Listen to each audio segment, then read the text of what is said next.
maalinkii dhow shaqadan u diray maba qaban malaha idilaa tunto madaxa dhowda ina diraacna waxaan u malaynayaa asaga in aan tumay oo asagana iga cabsaday ina diraacow farxaan foom diraac war soo bax kaalay naag hadday ka adagtahay ama u samir ama ka samir naa waxaana daba dhigay balaayada naa hooy ii waran waxaad iga rabtaayo aad ii weydiinaysaa su-aasha ayada ah firay adiga shaqadii maalinkii kuu diray maba soo qaban maxaa kugu dhacay maxaa sidaa u leedahay oo keligaa iskula hadlaysa aawo shaqadii miyaadan shaqo waxba aqaan warniyo maxaa shaqadaadii ka cariiriyay u diiday naa abaayoy aniga shaqada ma diidin waad i xoogtay xoog waxaan dadkuguma laha imaqal fiiri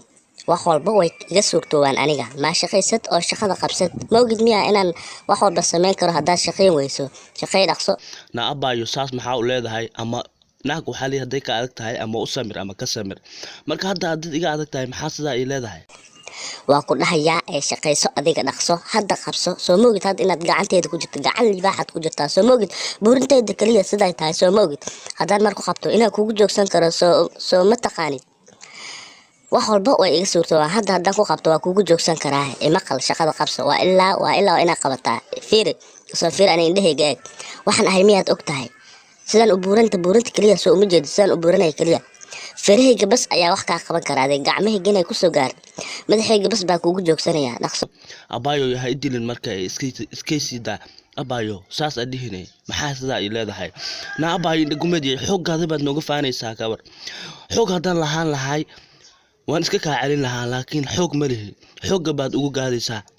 naa abaayo isiidaa naa xoog ma lihi war xaasad baa ugu midhacsaday maanta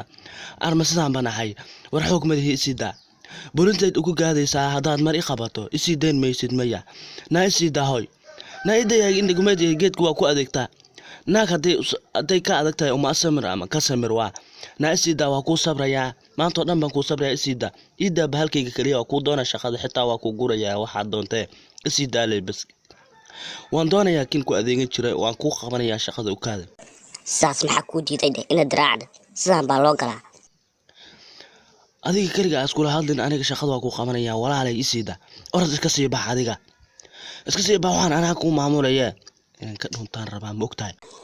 waryaa shaqada qabso dhaqso waryaa oo kaa tagayaan naag sidaan lee loo galaa wax qabanayna iskaga dhigaan kaa tagayaa ilaan haddaan kuu taagnaan lahaa xooggaada baad ugu faani lahayd oo waad isha jabin lahayd waa inaan baxa hadda wax qabanayna iskaga dhiga maaragtay aan laba luq ka dusaya maxaa yeelay naagtaan maba la iska celin karo waa naag aad u weyn oo awood leh aan iskaga tagay